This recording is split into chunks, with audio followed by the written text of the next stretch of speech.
Hey, Richard Myers here. See, I wanted to do another video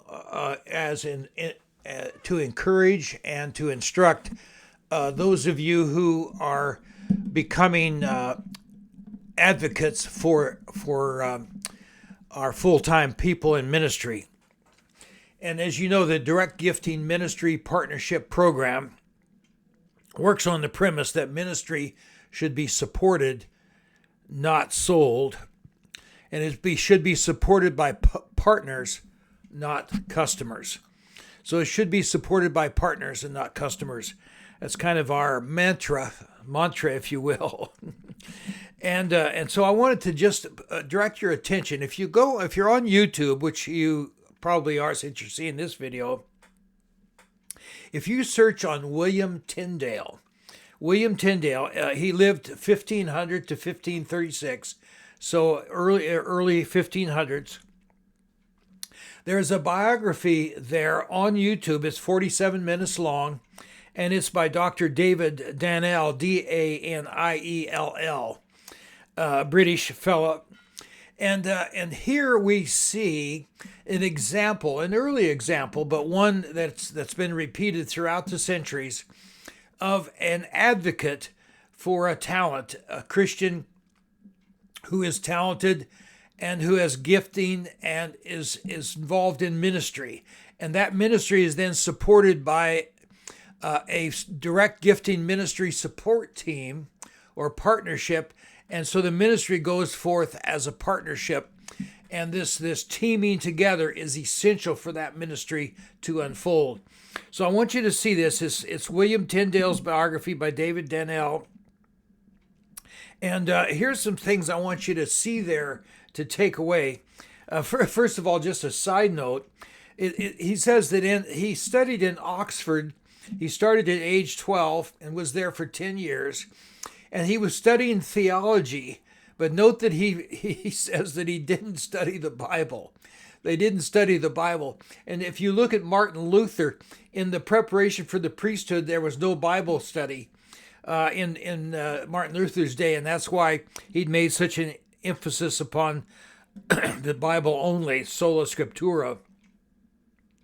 They did not study the Bible. The other thing I wanted you to notice is the Christian religion on display in this documentary, and you can see some things there that are disturbing to say the least.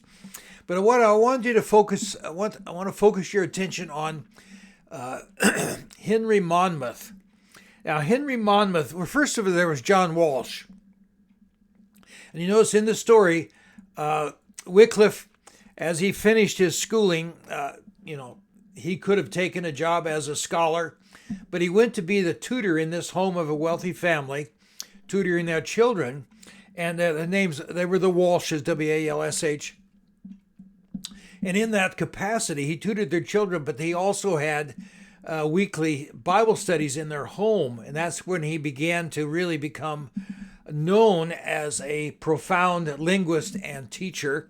And also he began his work on translating the Greek of a text of Erasmus into the English Bible, which has come over to us in the King James Bible.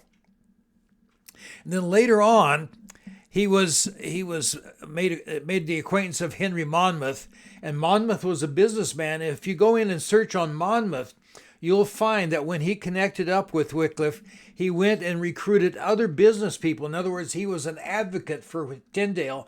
He said, boy, this guy is really sharp. He's an incredible linguist.